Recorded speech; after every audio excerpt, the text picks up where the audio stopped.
Shri Matre Namaha. And you can chant along with me.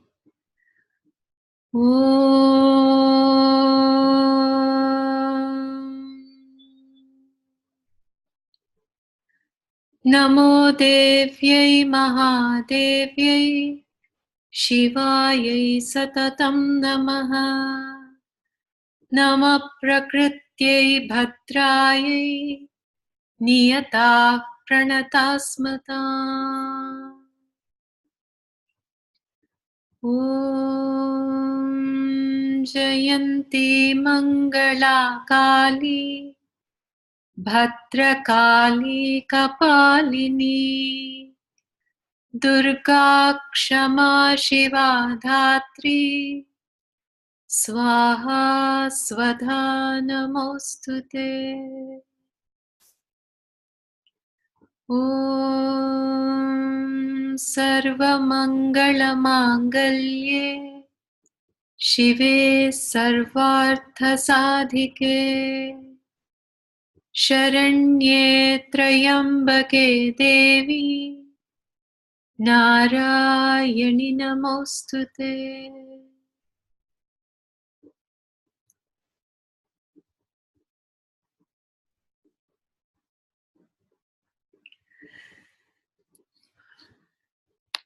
Welcome again, everybody.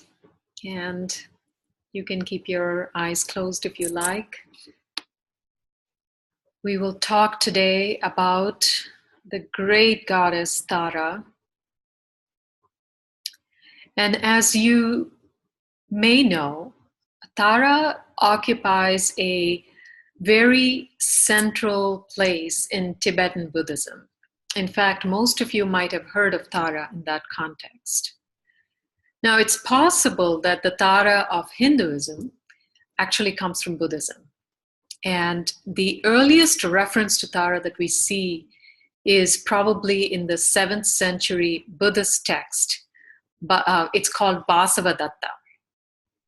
So she's most commonly associated in Tibetan Buddhism with this Buddha, Amogha Siddhi, and the Bodhisattva that most of us are familiar with is Avalokiteshvara. And Avalokiteshvara was in the lineage of the Buddha Amitabha. And there's a story about her origin that this Bodhisattva, Avalokiteshvara, is about to attain nirvana, or the salvation or liberation. And all the creatures around him start crying, because they start lamenting that he'll be gone. Because nirvana, in that sense, meant that you would no longer occupy the physical body. And so all these creatures began to cry around him. And out of sheer compassion, he sheds a tear from his own eyes, compassion for all these creatures that are crying. And that tear turns into the goddess Tara. And so she is usually in Tibetan Buddhism known as the goddess of compassion. And alternatively, she is thought to be the goddess that assures a long life. She's the one that helps defeating enemies. And she's also considered to be, in some traditions, a fertility goddess. So in Tibetan Buddhism, of course, you've heard of the green Tara and the white Tara and the blue Tara and the yellow Tara. And each of them has a different kind of a significance in Buddhism. So how did Tara come to India from Tibet? And that's the question here. And how does she become part of the Mahavidyas? So some of you may have heard of the sage Vasishtha. So, in the Hindu tradition, there are these 7 great sages, and they are the ones that upkeep the goodness and the dharma in all the worlds. And so they are, some of them are ordinary humans that have attained that highest level of liberation and understanding and the highest level of knowledge. And some of them, have been blessed with it. So in any case, there are 7 of them, and sage Vashishta is one of them. So it is said that, Vashishta had been doing all these austerities in the Vedic tradition, that is a very, adheres to purity and to this very rigid rules of spirituality. And he had been engaged in that, they say, for thousands of years. So, in these Puranas that we had talked about in the first class, time is actually, it's a different measure than what we know. So, people lived much longer, and these stories go on for thousands of years and so on. So Sage Vashishta does these austerities for thousands of years, and still he remains unfulfilled in terms of that highest knowledge. And so one day when he is in this meditative state, he is asked to go to Tibet. And so the goddess actually appears before him and says, if you want the highest knowledge, go to Tibet, which what used to be called Mahachina or Mahachina, and go there, and that's where you will actually attain that highest self-knowledge.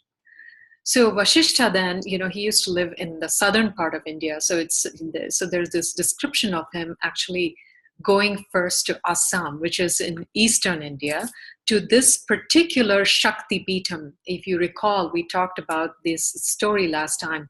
These Peethams are these temples that sprung up everywhere a part of Sati fell when she immolated herself in her father's ceremonial fire, and Shiva had to carry her around. So if you remember that story, there are all these Shakti Peethams, and in Assam, in Kamakhya, is the most important of the Shakti Peethams. And so Vashishta goes to Kamakhya, and he sits there for meditation and gets very frustrated after being in meditation for several long years. And he is actually meditating on the goddess Tara, and still she doesn't appear to him. And at one point he gets really frustrated and begins to curse her, as in begins to throw a curse on her, where whatever it may be, we don't know what he wanted to curse her with.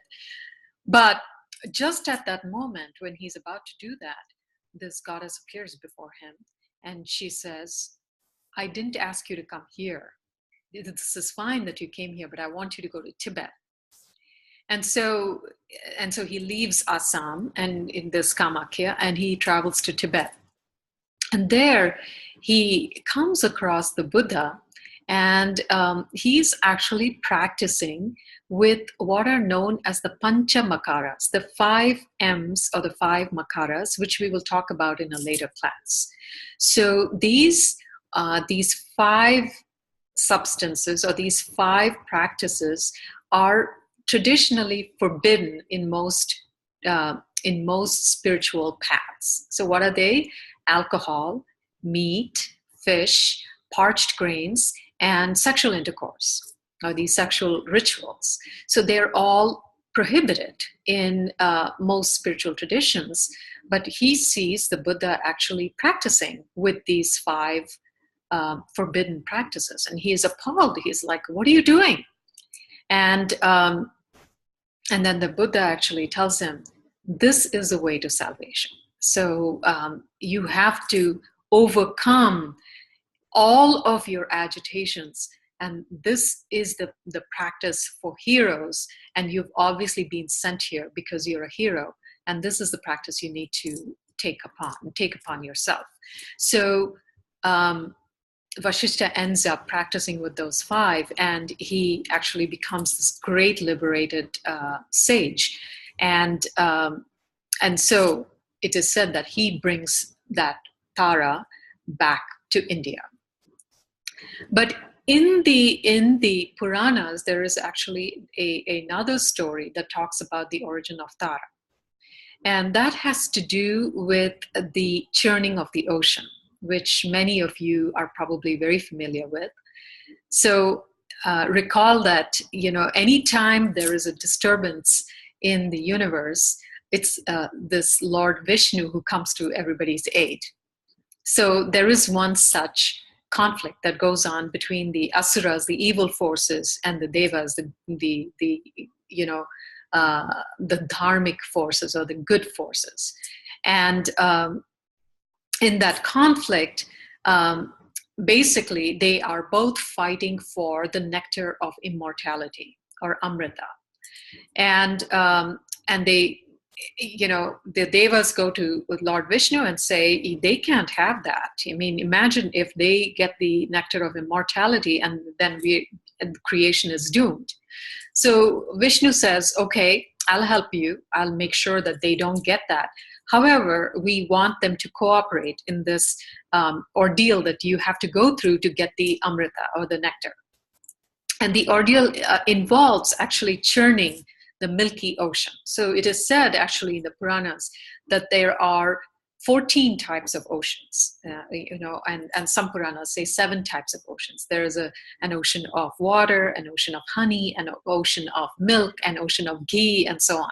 So this, in this story, they have to churn the milky ocean, and out of this ocean is going to come this amrita, or the nectar. So actually, Vishnu is such a diplomat, such a wonderful kingmaker. Actually, in most stories, he convinces the asuras and the devas to work together.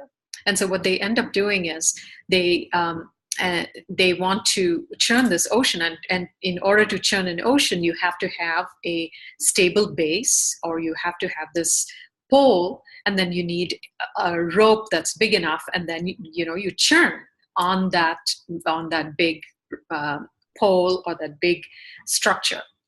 So, and remember, this is the ocean, the milky ocean. So no small pole is going to do.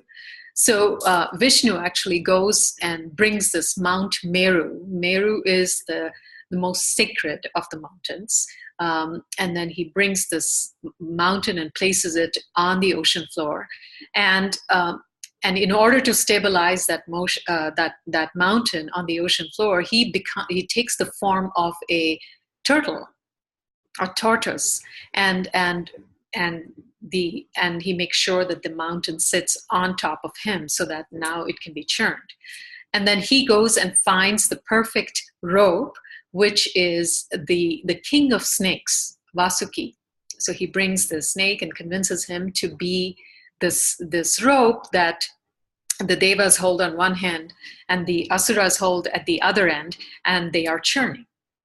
So, and from this ocean, actually, all these riches and gems materialize. So one of those many gems that comes out of that milky ocean is the goddess Lakshmi.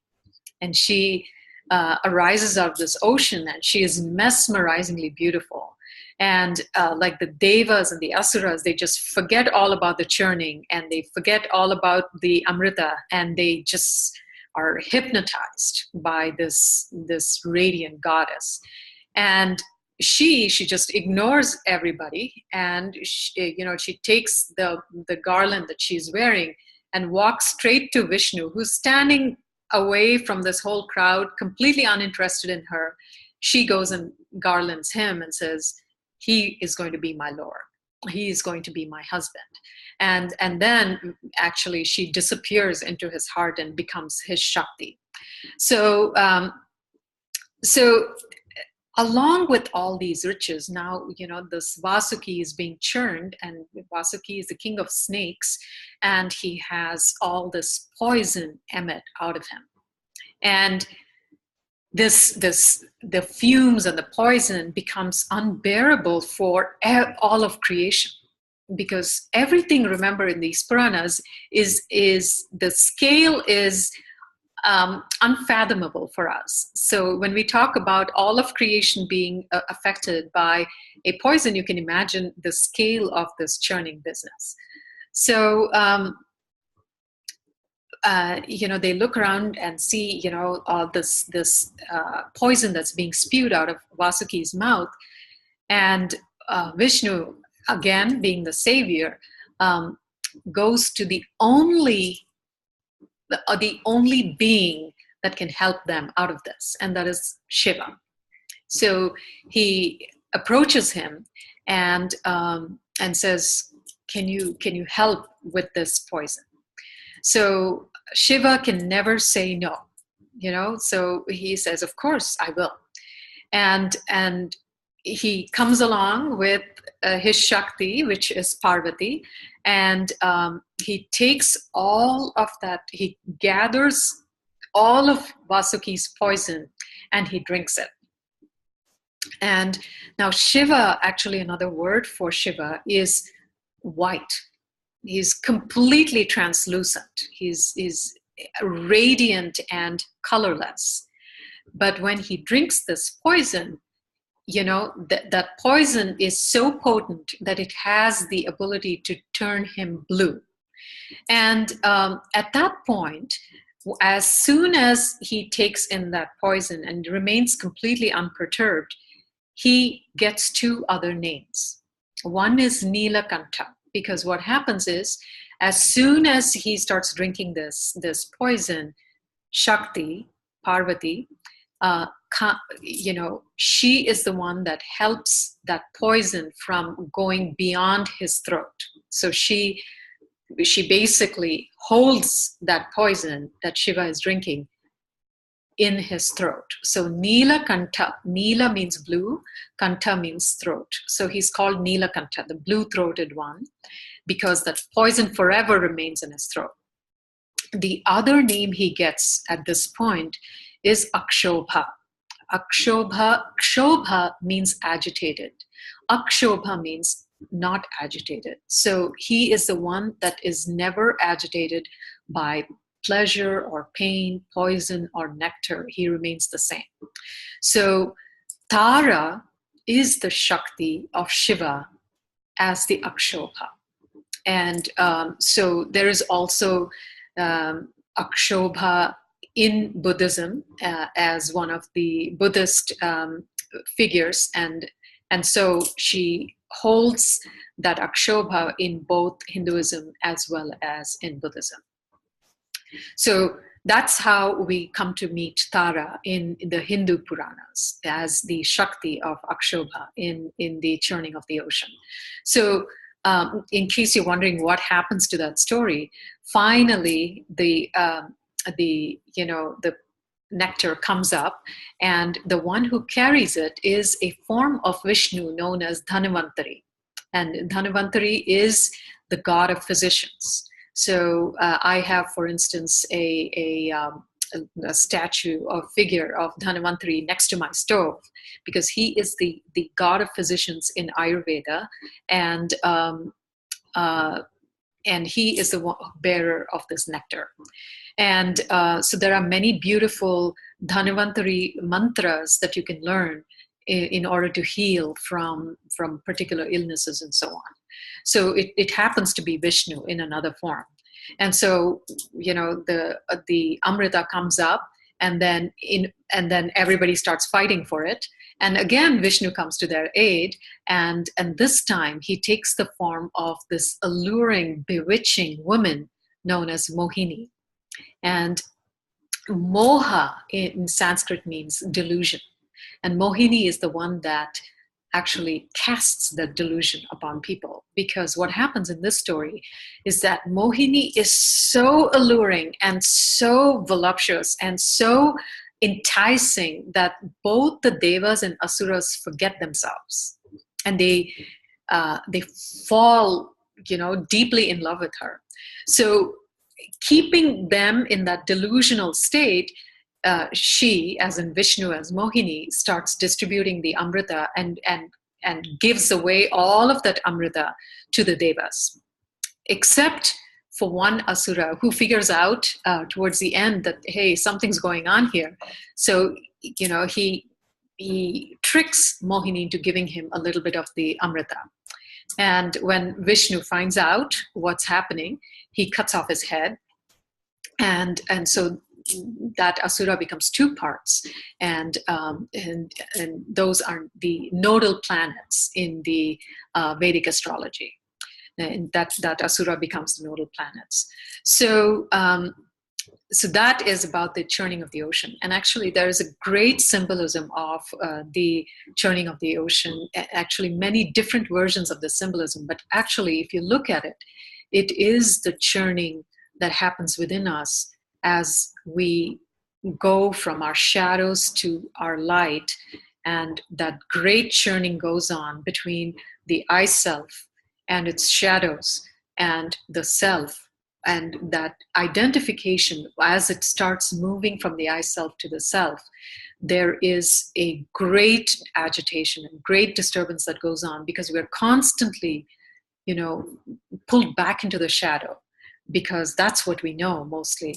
And then the self is constantly pulling us into the light. And so this whole churning happens.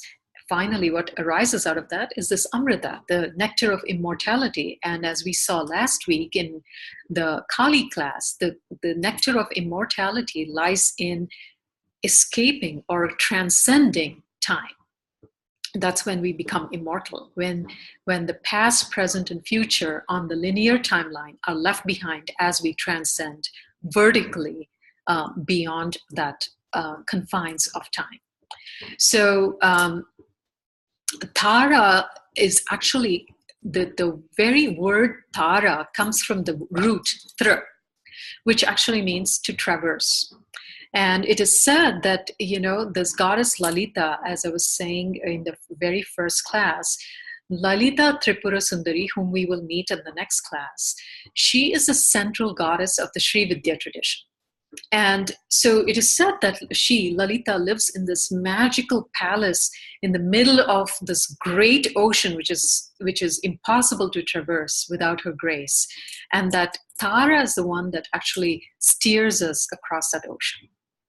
And what that means is that the symbolism of the ocean in both of these stories is that of samsara, the ocean of samsara. So samsara means this being caught up in the timeline of the I self, which is, as we saw, is made up of these stories that lie in the past and the future, and that keeps us bound in this circular kind of a phenomenon where we are constantly circling around the I self. So that is known as samsara.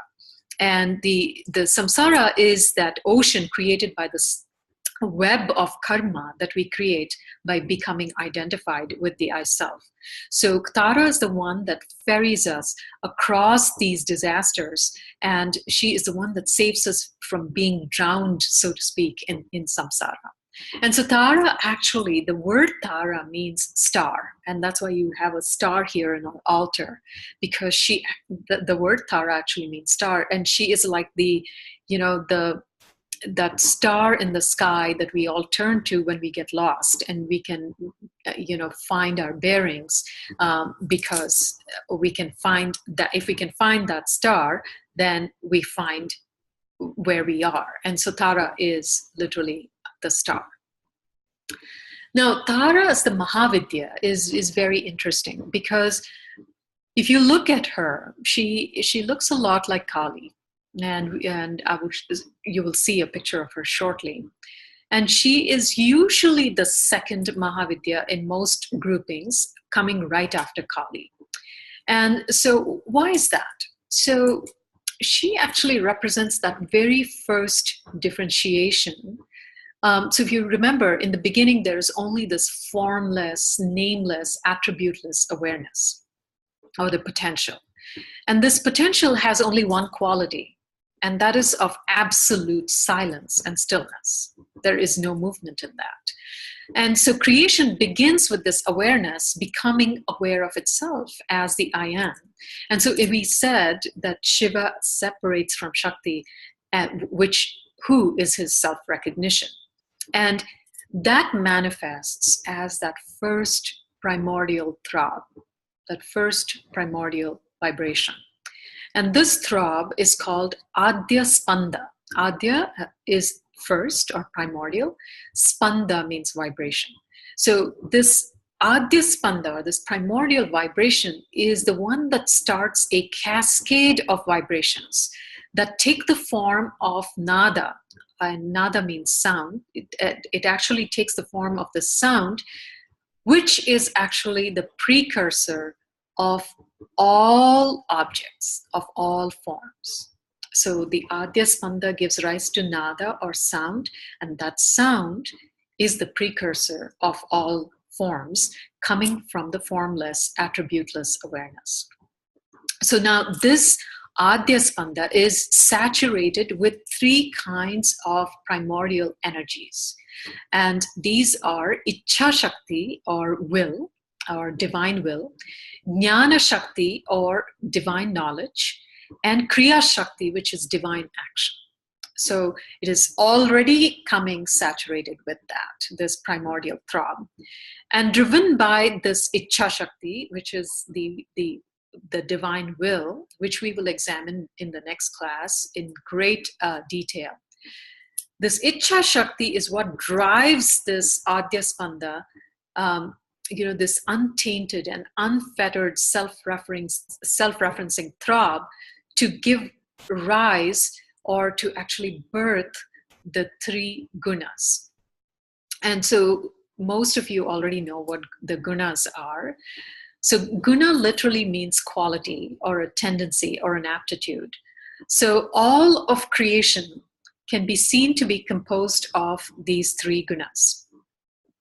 They are tamas, rajas, and sattva. So tamas refers to the quality of inertia. It's the quality of darkness or heaviness.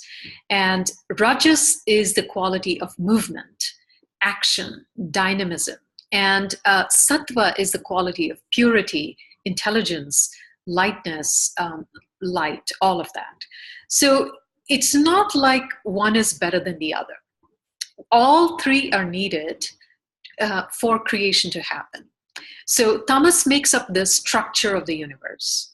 Rajas provides the movement, and think about that, how important each of these gunas are for all of creation to be. So you need structure and you need movement. Without movement, there is no life. So whether it's the movement of the breath or the movement of the planets or the movement of the digestive system or the heartbeat, everything is dependent on rajas. Rajas is the only guna that has movement.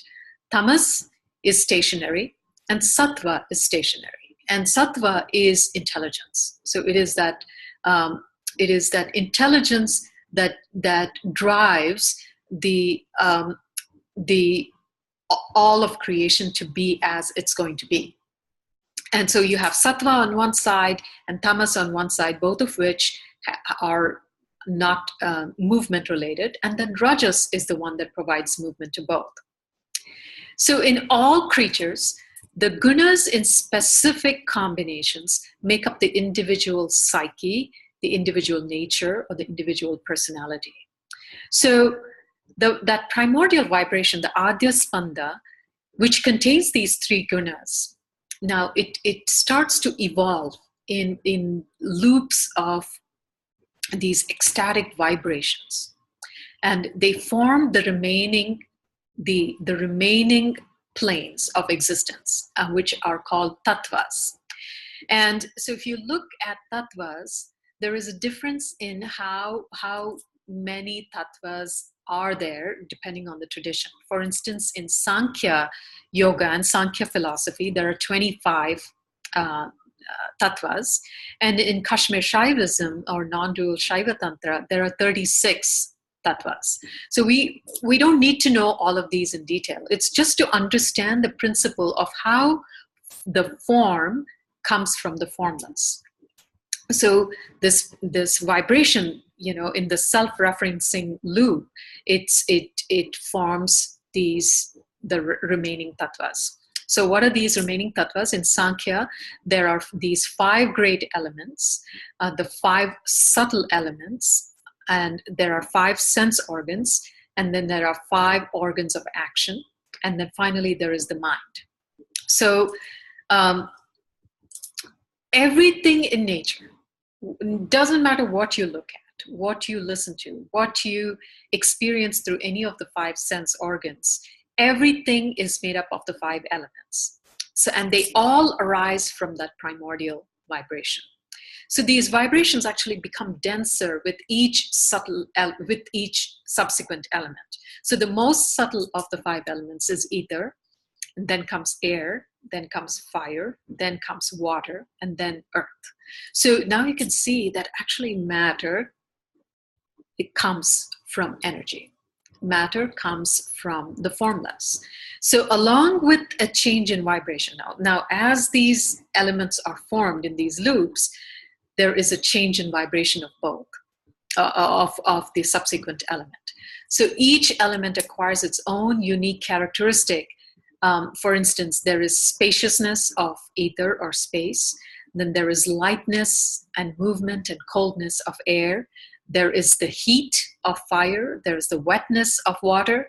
And then there's the heaviness of earth. So all of these changes in properties come from the change in frequency or in the change in vibration. So the difference, the differing vibratory frequencies of the elements actually give rise to their different properties. And so the quantum physicists now actually agree with these sages, who've been saying this for thousands of years, that all of matter is energy, and energy is nothing but vibration.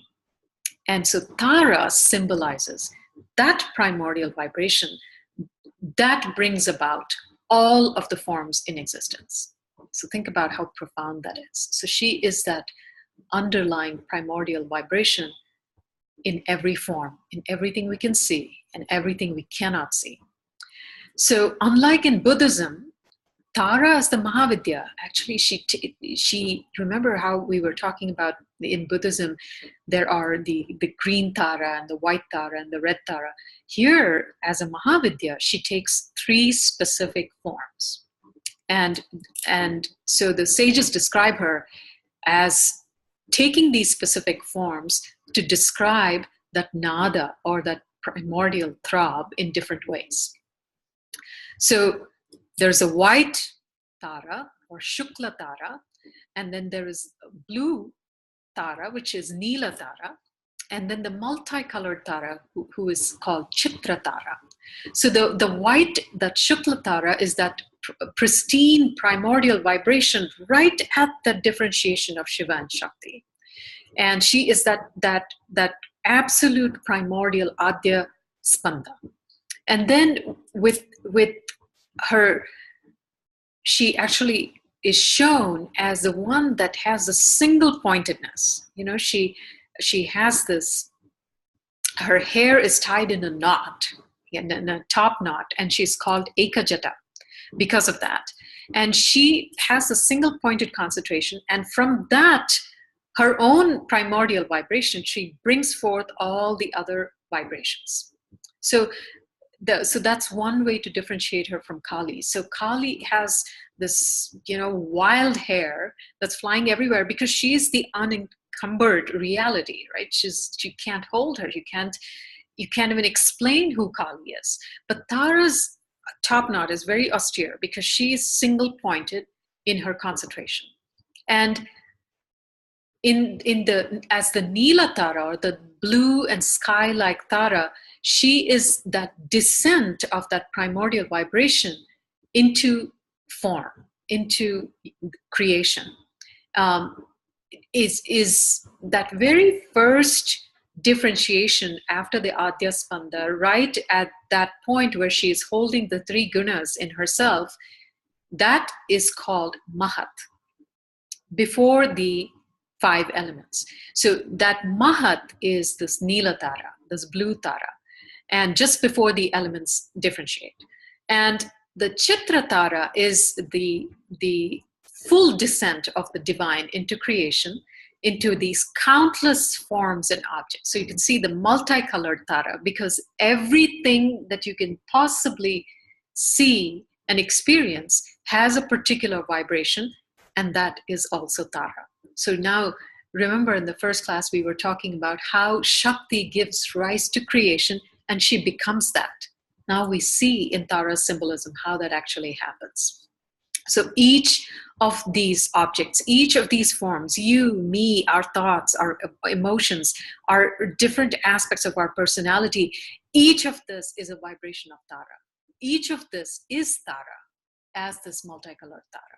And each has its own distinct vibration. And all of it is birthed from that primordial Adyaspanda, or that divine Tara. So let's now meditate on Tara. So once again, adjust your posture and sit comfortably.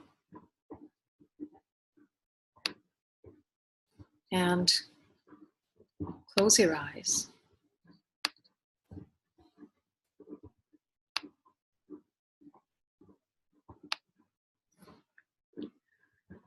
If you know the Tara mantra, you can chant it.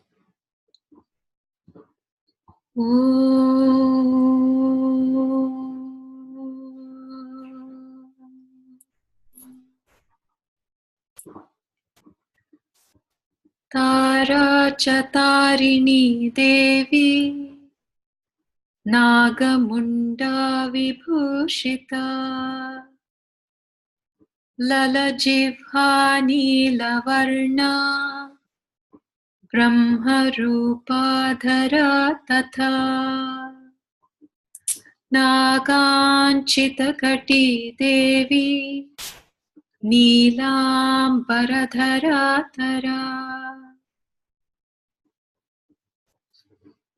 I meditate on Tara, who helps us cross the trappings of samsara, who is adorned with the heads of demons, who has a fearful appearance and a long tongue, who is Brahman in embodied form, whose hips are adorned with serpents, who's clothed by the blue sky, and whose nature is transcendence.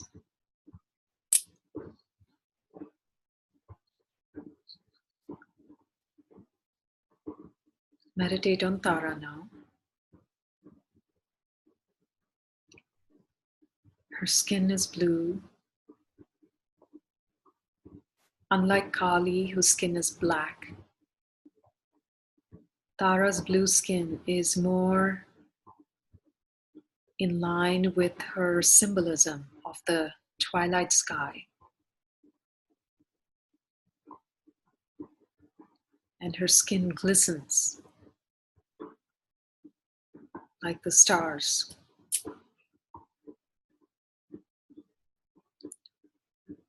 And she wears a brightly colored tiger skin because she's the one that tames the wildness.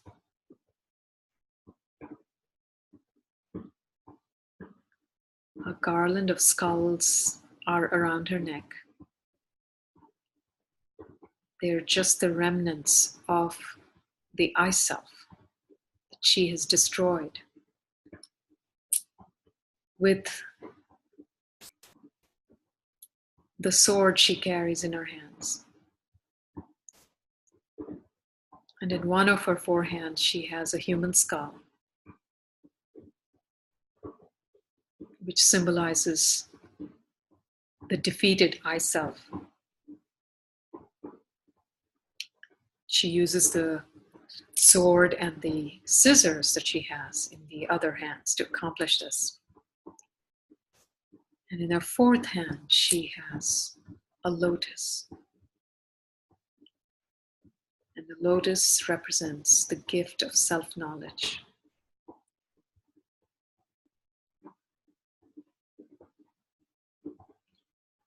She's absolutely beautiful, radiant,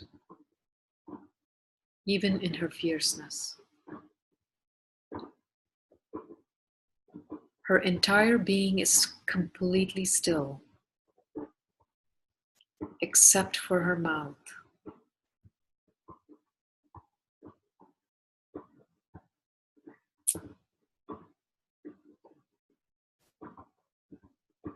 in her own ecstatic intoxication. She's uttering a never-ending Om.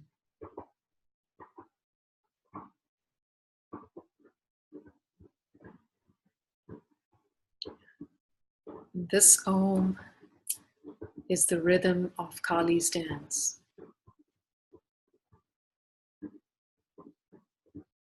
Tara's Om gives rise to the entire cosmos. From the largest star to the tiniest particle. If you look around her, she's surrounded by burning pyres. Their fires are dancing around her.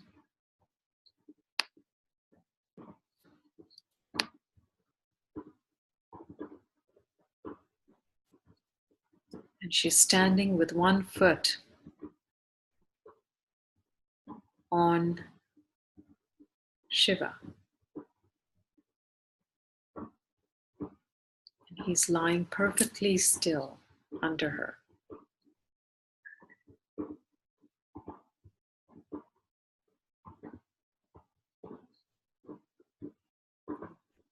Tara's hum, this Om, destroys Shiva's stillness.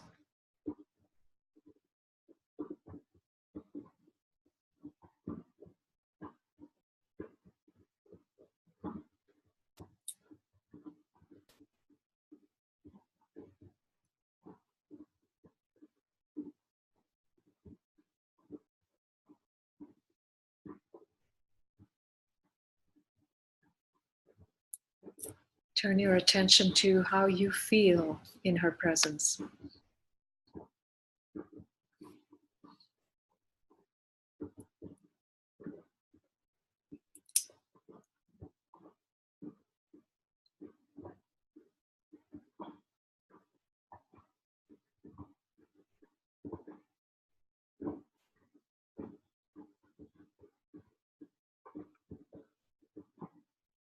Can you surrender to her unfathomably powerful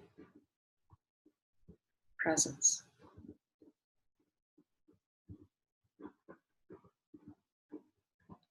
It is said that Tara is the easiest of the Mahavidyas to connect with, as long as we have the courage to face her.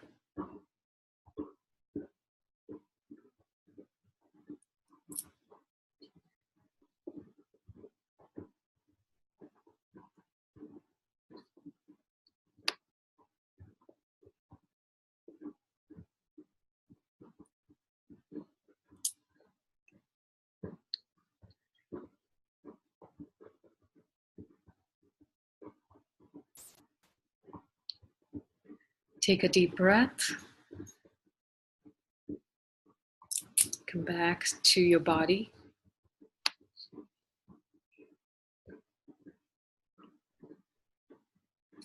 And open your eyes if you feel like it.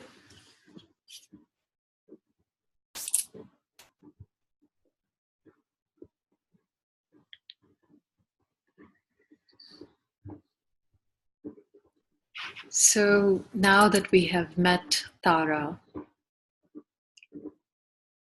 let's look at her symbolism a little bit more carefully, because that will help us delve deeply into what she wants us to learn. So in the Vedas, the manifestation of creation as sound takes place in 4 phases, so to speak. So this sound is called Vak or Vach. And we will be actually talking about this much more in depth in a later class. But Vak is commonly translated as speech, but it's actually much more complex and multidimensional than that. So the first of the four phases is this unmanifest sound. So that unmanifest sound is in the phase of this potential before the differentiation of Shiva and Shakti. Because, why is that? Why is it unmanifest? Because here, in that potential, in that beginning attributeless awareness, there is no perceiver, right? So there is nobody to listen because there is only that potential. So with the differentiation, with self-recognition, the one becomes three.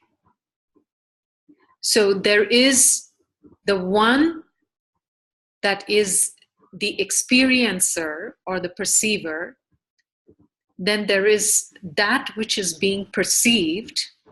And then there is the process of perception.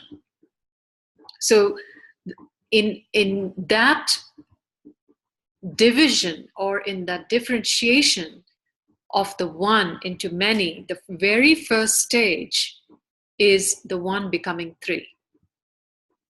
So with the creation of the perceiver, then that vak, that or the sound, now there is a perceiver or the perceiving word or the perceiving sound. And so Tara is that perceiving sound or the perceiving word, as it were. And this perceiving word is the substance, as we have seen, of all sounds. And this substance is Om. And this Om is called Pranava. And Pranava means the controller or the giver of prana. So the prana, as we know, is the life force, right? So, or it is the very intelligence or the force of life. So pranava means the controller or giver of prana. And so Om is actually called pranava because it is the essence of all of life. And because of this particular function that Tara has, she's also called Neela Saraswati. Neela is blue, and Saraswati, as you know, is the this goddess of learning. As most of you know, she is draped in white and carries a veena, this stringed instrument, and carries the four Vedas in her hands. And so she is the goddess of knowledge and wisdom. But Tara is called the Blue Saraswati because we want to differentiate her from the more popular White Saraswati. And this is because Tara is associated with this expression or this perceiving word.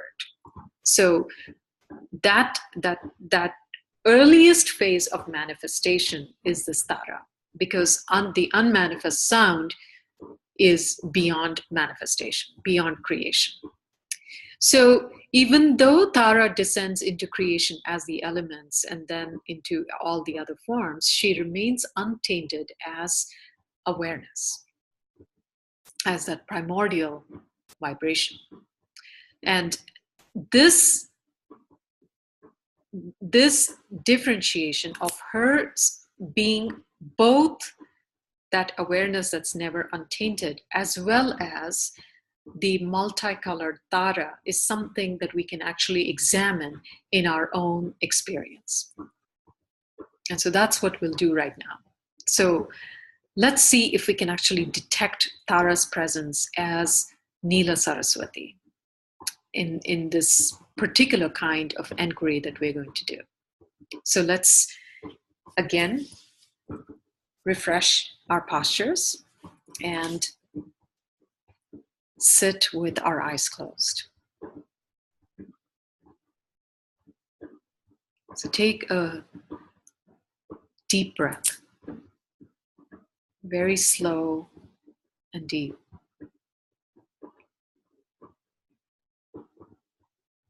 And relax.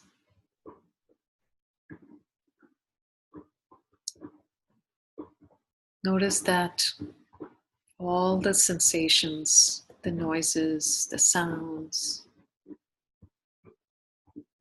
the thoughts and feelings, all of these come and go. But you're always here, you're always present.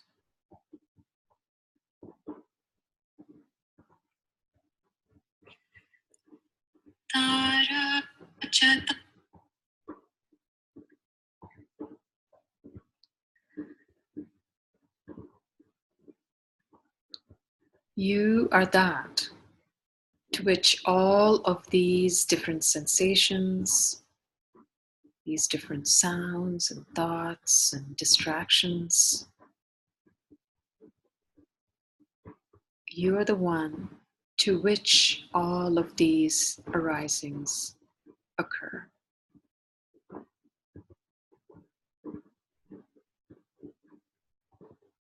When they arise, you are the one that knows that they're arising. And when they don't arise, you're the one that knows their absence.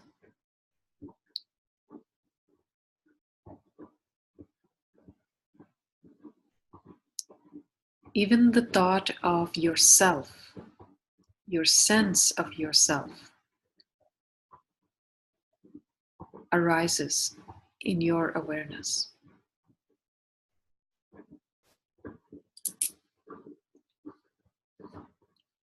Any description you can give to this awareness arises in awareness.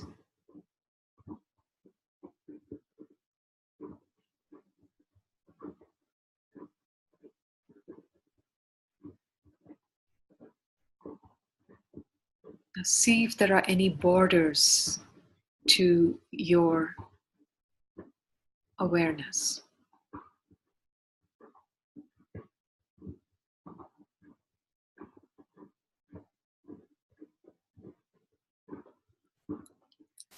If the sense of a border comes up,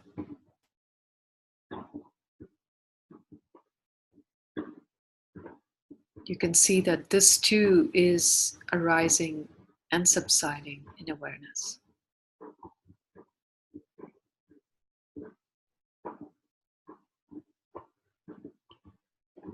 You, as this awareness, have no definition, you have no border,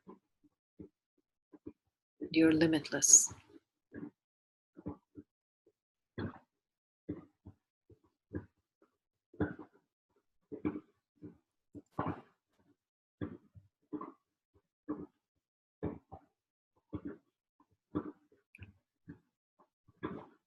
Now just focus on the sound of my voice.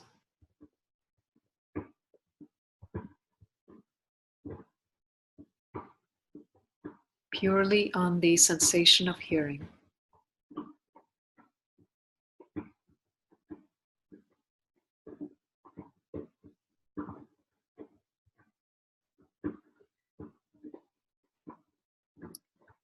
Can you find a border between the sound and hearing? The sound of my voice and your hearing. Is there a border somewhere?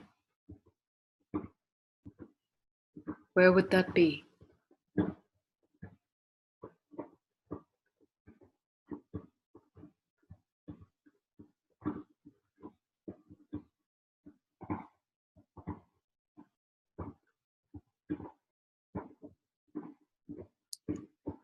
Now notice that you're aware of the sound. You're aware of hearing.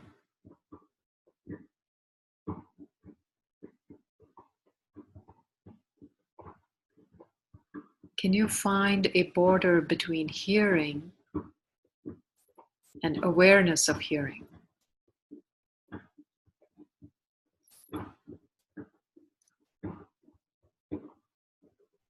Where would that be?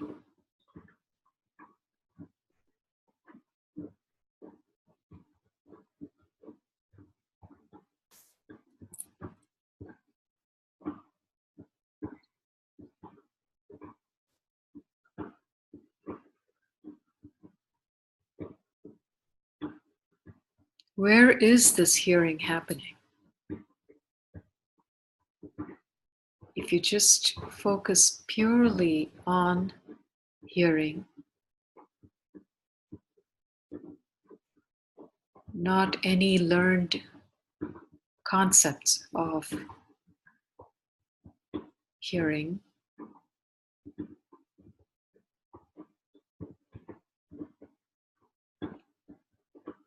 purely based on direct experience,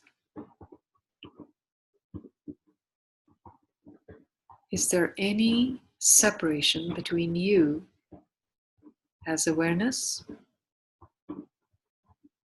and hearing?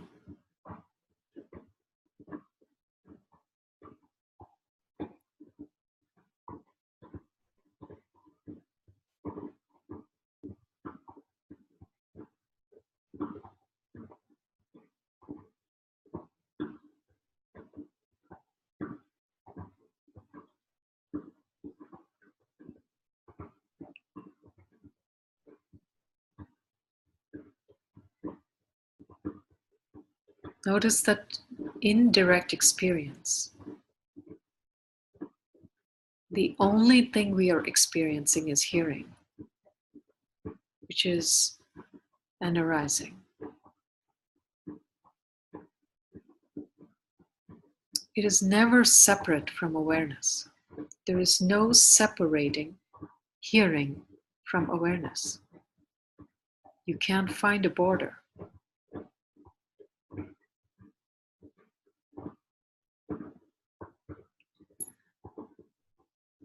Now, descriptions of the sound, being the sound of my voice, or a mantra, or the fireplace, or noises in your physical space.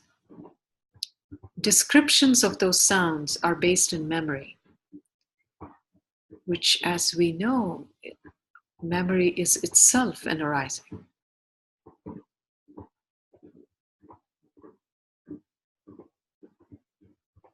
And if we look really closely, we can see that there is no separation between awareness and the arising. You will not be able to find a border, which is true for all vibrations. Even those kinds of vibrations that do not have an audible sound. All vibrations arise in awareness. They stay a while and they subside back into it.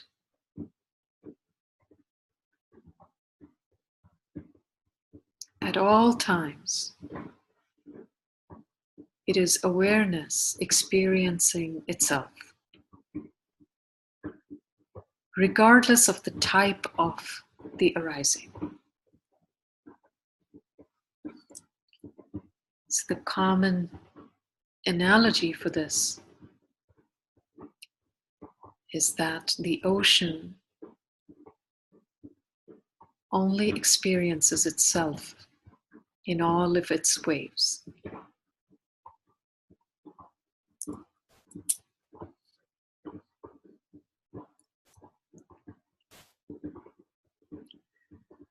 Take another deep breath.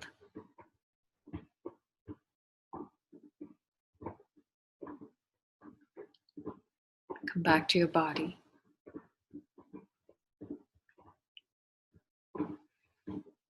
And you can open your eyes.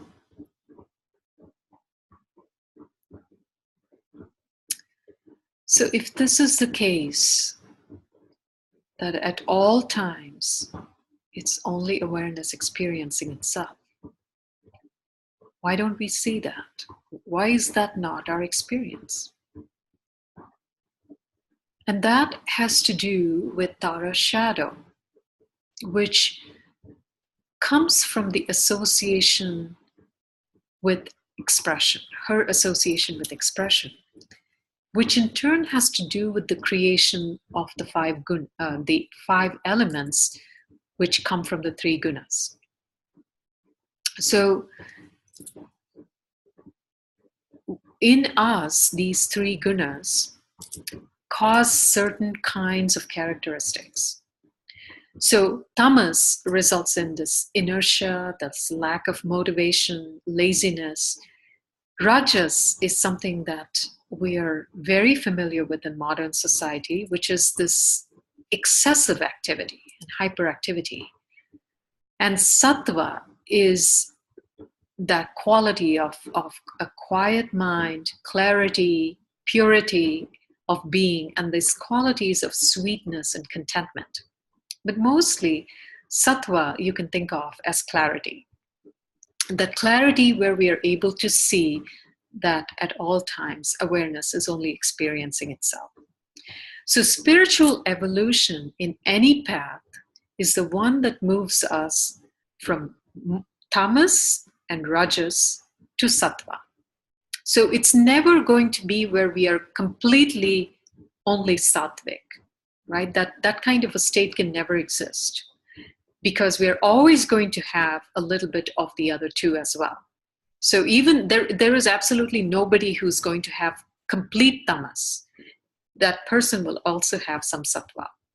So it's just moving from mostly tamas or rajas to mostly sattva. So that is the whole spiritual evolution and how we can actually gauge our progress. So when Tara descends into creation, she induces this ignorance and forgetfulness, this tamasic kind of a veil, which manifest as primarily the shadow of self-deception. So what does that mean? So if you look at the gunas, one way to look at the gunas is in this analogy of lakes. So a tamas is like this very marshy, sediment-filled kind of a lake where, if there is a full moon on a clear night, that moon is not really reflected in the lake all that very well, because it's so full of sediment and marsh, and the moon is kind of very dull and hazy in that water. And then if you have rapids, that's like rajas, right? Where it's so rapid and dynamic that the reflection of the moon is broken up. So it's sometimes seen okay, sometimes it's not seen okay. And sattva is like this clear mountain lake, which is very still and very serene, so that the moon is reflected perfectly in those waters. So when we have a lot of the tamas and rajas going on within us, that reflection of the moon here represents the self, or the knowing of the self, or self-knowledge. That gets lost on us because our minds are not clear enough.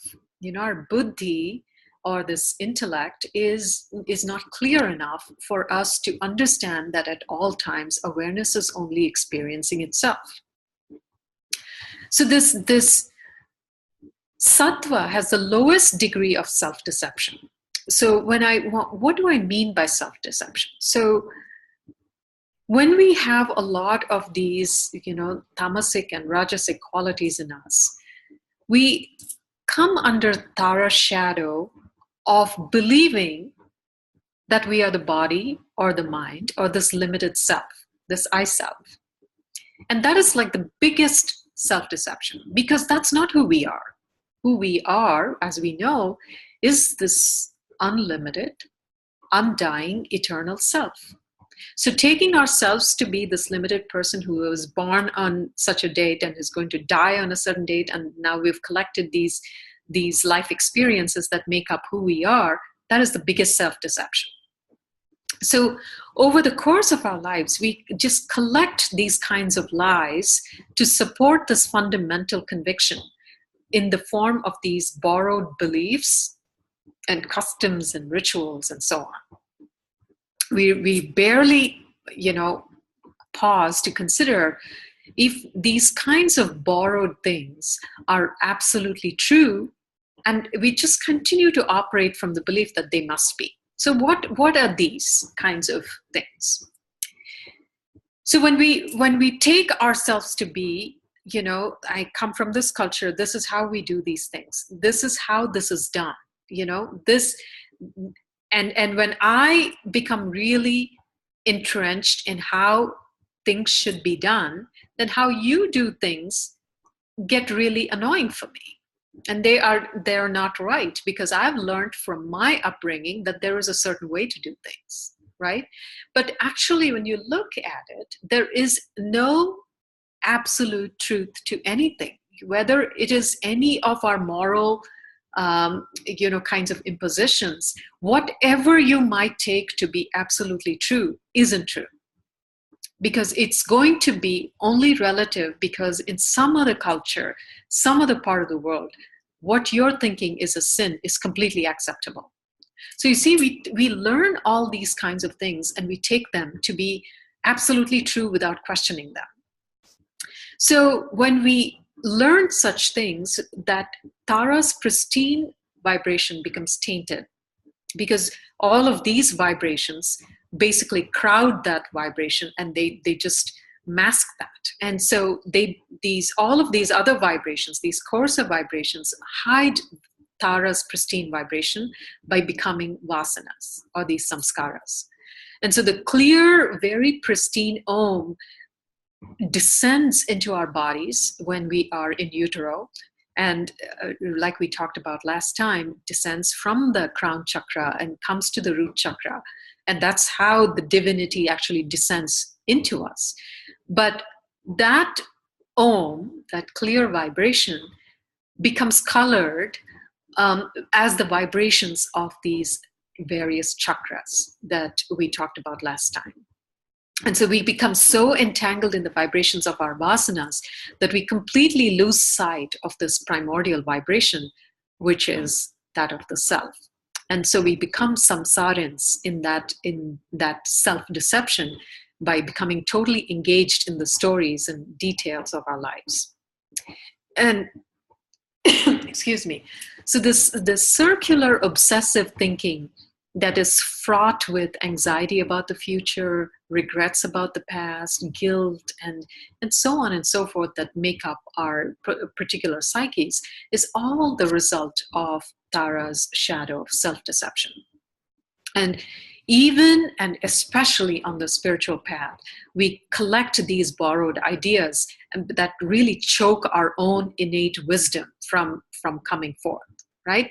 Because we learned that there is this thing called sin, we learned that there is this thing called virtue, and we strive against all odds to fit into certain boxes. And those may be very nice looking spiritual boxes, but we would like to fit into those.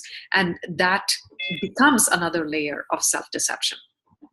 So self-deception is seen in the way we justify our validate our many thoughts and actions almost continuously from the time we wake up until the time we go to bed, and even in our dreams. So this justification and validation are based on a lot of times on seeking approval. From who? From others. Approval, admiration, acceptance of others, and also of ourselves. So this validation and justification are extremely vital for the survival of the I self. If we could remove that, the I self would basically die. And so it keeps that going, because that's the only way for it to continue to live. So these kinds of dialogues, these kinds of voices that go on in our heads about approval seeking that is based on this justification and validation, these vibrations choke the pristine vibration and the pristine energies of divine will, divine knowledge, and divine action, which are inherent in Tara's Om. So if we look at it, these unclear vibrations, the vibrations of our learning are so muddied because of these learning. The vibrations are so coarse that they end up becoming our will, our knowledge, and our action. And even though they come from that primordial vibration, they have collected so much inertia in them that will, knowledge, and action become the ones that continue to bind us in samsara, in this karmas, and in this force of this Kali's time. So the validation and justification of our will, that kind of unclear will that comes from our learning, it becomes our tainted knowledge instead of clarity of knowledge. And that resulting action that comes from that is also limited. And that resulting action that comes from these coarse vibrations of will and knowledge create more vasanas instead of freeing us from those vasanas. So, and that's how we kind of become entangled in the samsara, this ocean of samsara that we were talking about earlier. So let's reflect on this for a moment, and just to see if we can understand the concept of this, the will, knowledge, and action becoming coarser as a result of our learning. So again, take a moment to refresh your posture.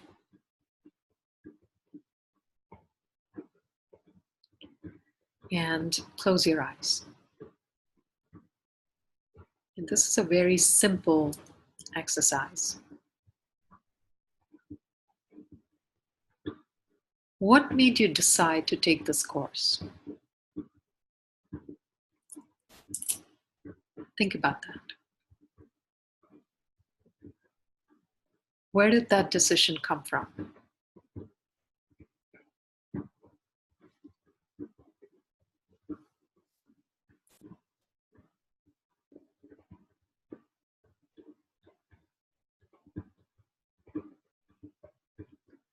What did you already know that propelled you to take this step?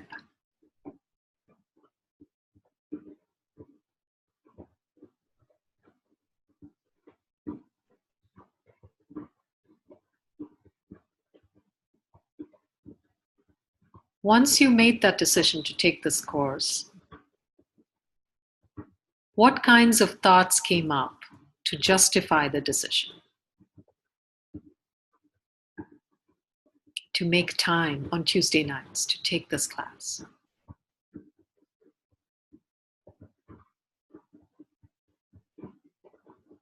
How did you justify paying for it?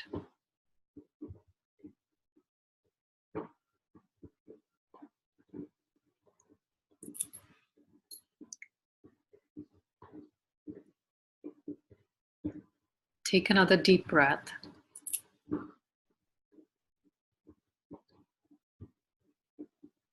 And you can open your eyes. So it turns out that the shadow of self-deception masks what we really want in favor of what we are supposed to want. So on the spiritual path, we learn that we are supposed to want certain things, and we shouldn't be wanting certain things, right?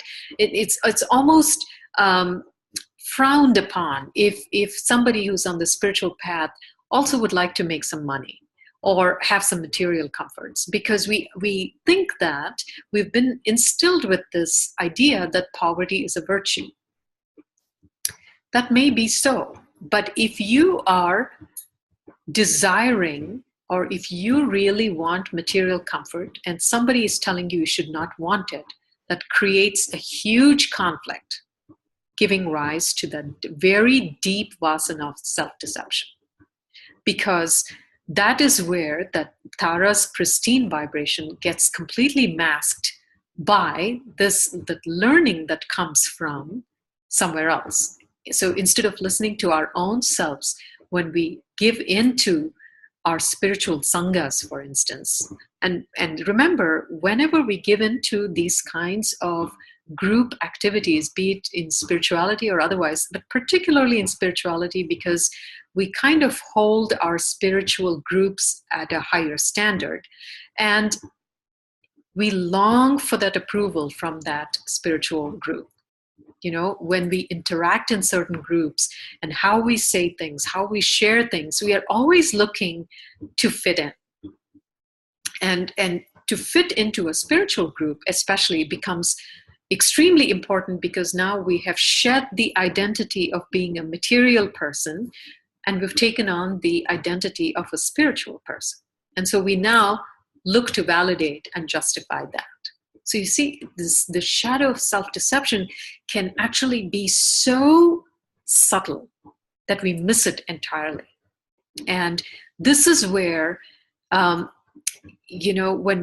when these ideas miss our introspection, our deep inquiry, that's when we can believe that our actions and thoughts are not based in self-deception, and we get further entrapped in samsara. We have to be able to critically examine all of these subtle issues, ruthlessly, because Tara's light is honesty. Satya, we were talking about the yamas and niyamas. So satya, or truth, is one of them.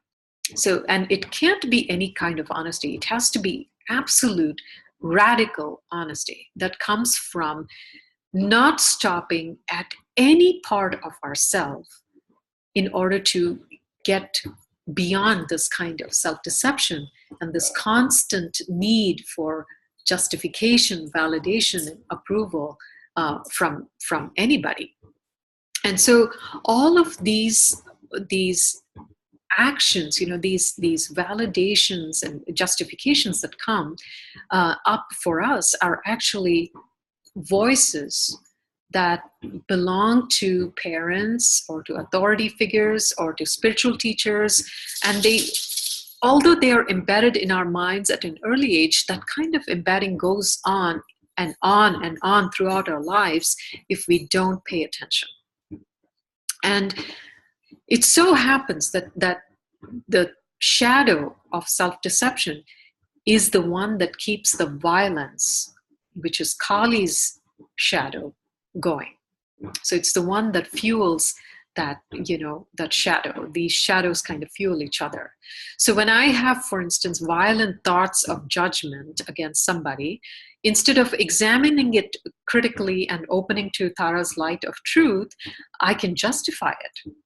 I can validate my feelings and say, well, so-and-so did that. That's why I'm doing that. You said that. That's why I'm saying that. So remember what you said. This happens in every conflict, right? When somebody is saying, well, you did this, my immediate reaction is to point out to them what they did. And so in that, I'm validating and justifying, why my I self should be strong and kicking. So this is how our microaggressions become very deeply embedded, because these shadows all work together. So this is true not only in our individual evolution, but it's also very much so in groups as well. So that's why we have to be very careful when we get into spiritual groups and sanghas, because we can all collectively fall into this trap of Tara's shadow of self-deception, because we are validating and justifying not only ourselves, but each other. So, and then, this need for approval is something that is universal. All of us can relate to this, right? This need for approval from others and from ourselves, and from these voices in our heads. It's not even like, our parents may be far away from us, or they may not even be in the physical plane, and yet their voices are alive in us, and we are seeking approval from them all the time. And so this is something that happened to me like 10, 15 years ago. I was like brushing my teeth one day in the morning, and suddenly I had this, insight out of the blue that everything I had ever done every single thing I had ever done up to then, it was to gain the approval of the voices in my heads. And, there was one particular voice in my head which was telling me what it liked, what it didn't like. And when it didn't like something, I felt devastated, I felt anxious, I felt depressed. And all I did throughout my life was to keep that voice happy and satisfied with my actions.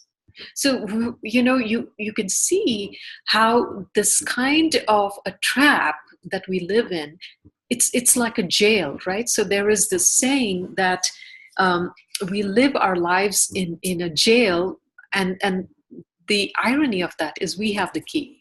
So this is that jail that we're talking about here, this thing that keeps us entrapped in our minds and in our psyches.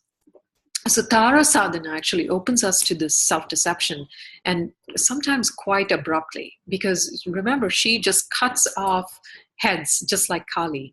And that's what happened to me actually once, once this process began. It was just like I suddenly realized one day I was part of this, a group, and I realized that at that point I had very innocently put on the spiritual facade, by letting go of a material facade, thinking, I'm free. In fact, I wasn't. I was even more deeply entrenched in the I self, in being part of that spiritual community. And it just fed the spiritual ego, the I self. And I was acting in certain ways to appear more evolved, just completely unaware of the burden that I carried with all these pretenses. And Tara doesn't stand for any of that. She's like Kali. She's like, she's only interested in opening us to her primordial vibration. So it's just so happened that one day I just disengaged from all the spiritual groups, and instantly it was like experiencing this great freedom and release that I had never felt before. So Tara's light of absolute honesty, this radical honesty, does one thing. It leaves no room for for us to behave in ways that are not authentic. So there is no pretending when you come to Tara sadhana. And we have to be completely, absolutely, uncompromisingly aligned with the truth, no matter how difficult and heartbreaking it is to let them go. And so she really calls for that fearlessness in us. And so that's why she's called, Tara, which means star, because she guides us through these very dark terrains within us, these terrains of self-deception, back to her pristine vibration. So, and that is why, it doesn't really take much in terms of Tara sadhana, and there are many different ways to do that. But one way is actually to open through the chakras that obscure the vibration. It is to open through that. And that's what we will try right now. And this is the meditation on the Bija mantra, Hreem. So Hreem is this. Now, all of these Bija mantras have different frequencies. And they have different frequencies, and they open us in certain ways to different, you can say, they are different passageways to the absolute reality. So Hreem is one of these very powerful, very loving Bija mantras. And it is thought to be like a Bija mantra of the goddess Bhuvaneshwari, but it doesn't matter, because Tara is actually the power of all mantras. And we'll talk about that later, but in just a little bit. But let's try this Hreem meditation. So once again, sit with your spine relatively straight. Make sure that your neck is aligned directly over your spine.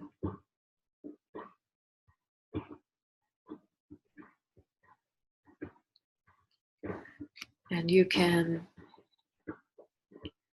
have a little pillow under you if you'd like to support your tailbone.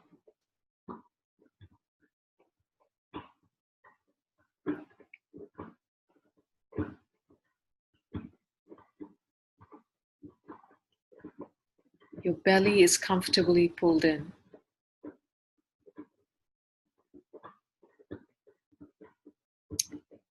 And take a long, deep breath.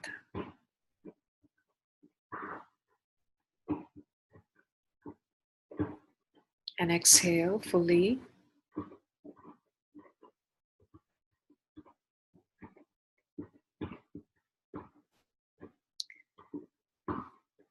So Hreem here consists of 4 syllables. The Ha, the Ra, the E, and the M. So we're going to first locate 4 of these chakras. The first is the root chakra or the Muladhara. See if you can locate that by either touching the perineum, which is the little bridge of tissue that lies between the genitals and the anus,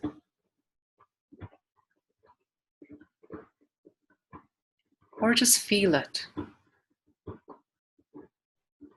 with your mind. That is your root chakra. That's where we will be placing the Ha.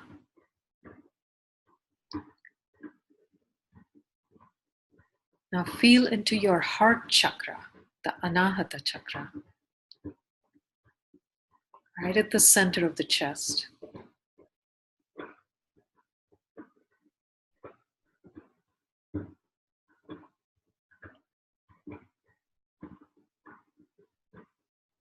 And this is where we will be placing the Ra.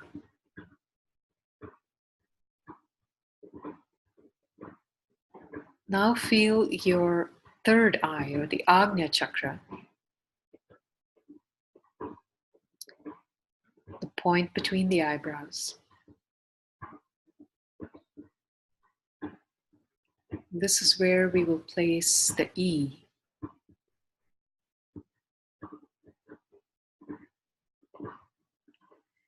And finally, now feel the crown chakra, right at the top of the head.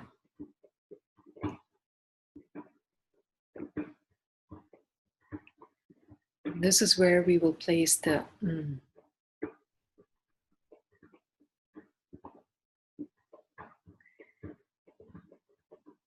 So as I chant,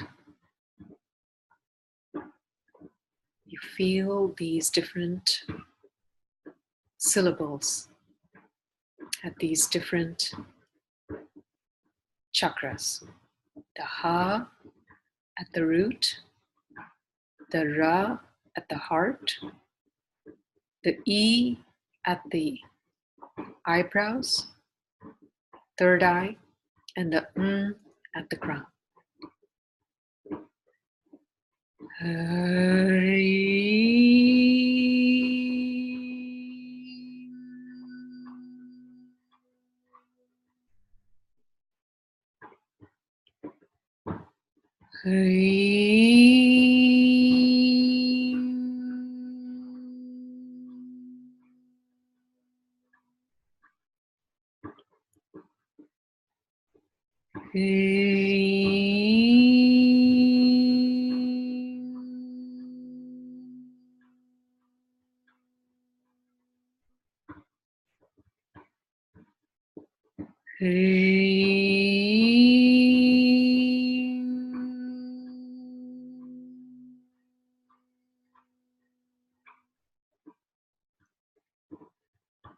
Now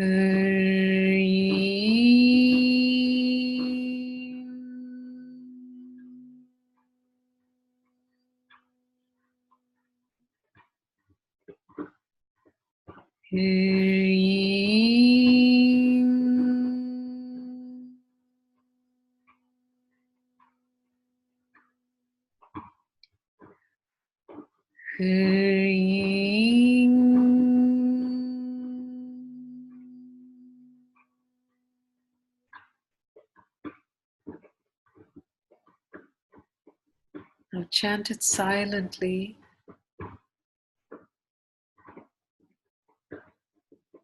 as you move your awareness from one chakra to the other.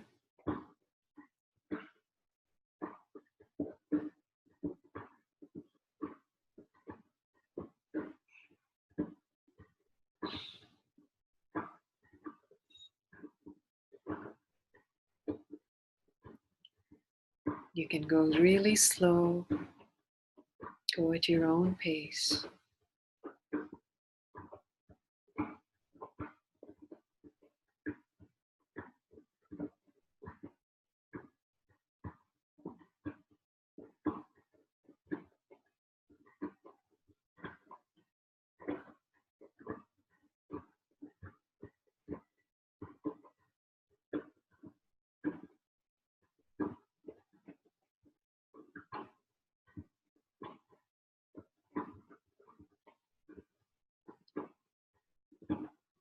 Now we can stop moving your awareness around and sit very still.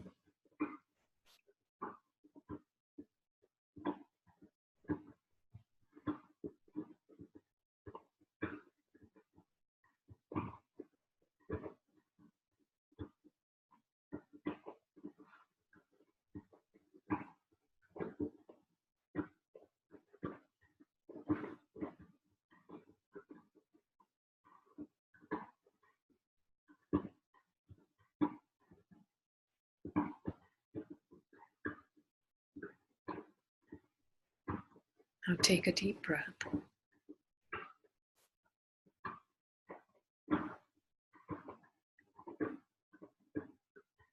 Come back to your body.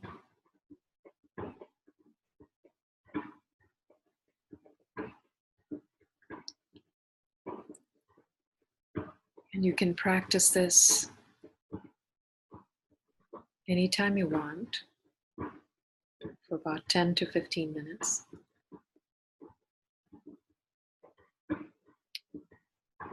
This is a practice from the Devi Bhagavatam, where the Devi herself gives this practice. It says, in this meditation, you open up the subtlest of the channels, which lies within the Sushumna, the Brahmanadi. And then you open to this primordial vibration.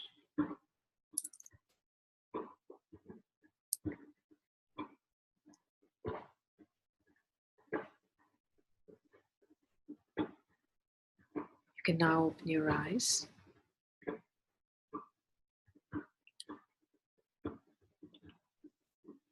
One thing that Tara does is she really forces us to grow up. And what that means is if you look at our emotional reactions, however we formed our way of reacting and responding to the world, particularly, in childhood and then in the other phase of adolescence, that becomes that kind of locks us in. And those emotional responses are the ones that are going to play out the rest of our lives. So they become locked through the creation of these vasanas, because every time a situation arises, we react in the same way. We get a lot of practice by responding in the same ways to different situations, and that becomes, these deeply and very deeply rooted vasanas or samskaras. So we think that maturity is about, really hiding that behind very polite masks and so on. But that's really not maturity, right? So the ability to process experience in new ways, in very wise and open-hearted, spontaneous ways, is really all about emotional maturity. And as long as there is a voice in our heads that is dictating what we are doing, then we can't really grow up, radically.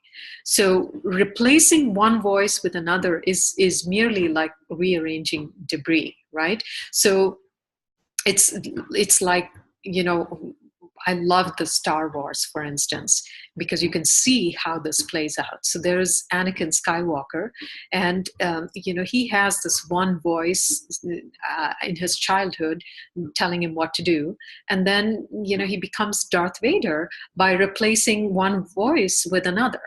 That's it. So, but in that analogy, if we really want to be true Jedis, we have to be driven exclusively by the Force, right? It can't be by anybody else. And so to grow up radically is to, in that analogy, is to become a Jedi, a true Jedi.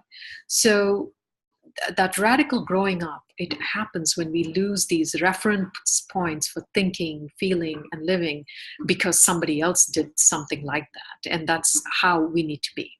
So once you become familiar with the work by Byron Katie, I want you to try this. I want you to think about the voices in your heads and in your head. And there is an exercise in the book for moving from the shadow to the light. And I want you to think about these voices in your head and then apply the work in a different way to that inquiry. And how do you do that? It is by examining the tone of that voice that's telling you how somebody else should be. So remember, the work is all about examining our judgments. But here we change the focus a little bit and really try to pin down who taught us to, where did we learn to think that somebody else should live a certain way or the world should be a certain way. And all these judgments that we have, it is to identify that they are all the voices of learning. So try that. So that is one part of what I would like for you to do this week. Try that, with the work. The other thing I would like for you to try is the non-dual inquiry we did earlier today. I want you to sit with these same kinds of, I want you to do the same kind of exercise with the non-dual inquiry. But this time, really sit with the sound of these voices in your heads and, in your head, and see if there is a separation between the sound of that and awareness. So one exercise is going to be to try to identify these voices. The second is to realize that it ultimately doesn't matter because all arisings are coming from Tara, from this absolute awareness. So that is going to be part of your homework for this week. So as I was saying earlier, another way of doing Tara sadhana is through japa or mantra sadhana. So most of you already probably know what japa is, which is where you take a mantra, a particular mantra, which could just be a name, or it could be a bija mantra, and you chant that silently. And I will I will share a blog post I wrote about mantra sadhana and how to do that. And Tara is the transformative power of japa. or mantra sadhana. She's the one that facilitates the crossing over of from this ordinary consciousness to the super consciousness, and then also coming back from the super consciousness into the world so that she can live through us. So it doesn't matter what mantra in which tradition. So even if you're doing the Jesus prayer, it is still Tara who is the power of that mantra, because that's why she is called Pranava, right? That Om is called Pranava because it's the life force of all mantras. So she is the power of mantra of every tradition, everywhere, doesn't matter what that is. So, and one thing that many of us might have experienced is Tara's presence, which you cannot really forget, which happens in the beginning as this awareness of the sound Om, and nobody else can hear it, only you can hear it, and it's like reverberating in like 24/7. So you can be in the midst of a chaotic activity and you still hear that Om. So it can be disconcerting in the beginning, and if you've already experienced it, you know it. But if you do come across that, know that that's really Tara manifesting in your life, which is wonderful. And then after a while, you can actually feel your cells reverberating and vibrating in that Om. So finally, I want to talk a little bit. If you start looking for Tara sadhana, you'll come across this, which is called Mahachina Chara. So remember, Mahachina or Mahachina is Tibet. And so the traditional way of worshiping Tara is to be completely, totally aware of our self-deceptions at all times, so in every moment. So in Tantra, there is, and in many other Indian spiritual traditions, there is a lot of stress on purity and external cleanliness. There is sometimes an obsession with that, where people take a bath and then nobody can touch them, and you have to have a bath before you do this, you have to have a bath before you meditate, and all this kind of stress on purity. Up to a certain point it makes sense, but beyond that it really becomes one of these self deceptions. So in this particular sadhana of Tara, Mahachina Chara, there is this constant inquiry into things like that. Who is bathing? For whom is this bath?